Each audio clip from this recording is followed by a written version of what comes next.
Tusi müəllim, tələbələrinizdə ən çox gördüyünüz ümumi səhvlər hansılardır və onlara necə istiqamət verməyə çalışırsınız? Biz tələbələrin yol verdiyi səhvləri ümumiləşdirsək, önə çıxan əsas məqamlar olaraq nələri qeyd edə bilərik?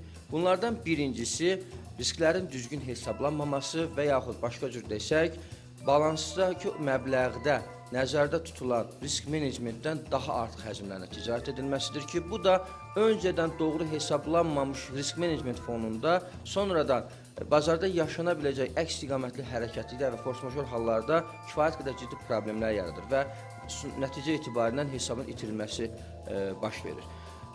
Buna görə də bunun qarşısını almaq üçün mütləq şəkildə öncədən risk menecmentin təyin edilməsi lazımdır. Məhz bu səbəbdən də biz təlim proqramlarımızın ilk 2 dərsində risk menecment dərsini keçirik ki, bu da öncədən risklərin düzgün hesablanması və risklərin formalaşmasına hesablanır. Bəs siz öz ticarətinizə hansı səhvlərə yol verirsiniz?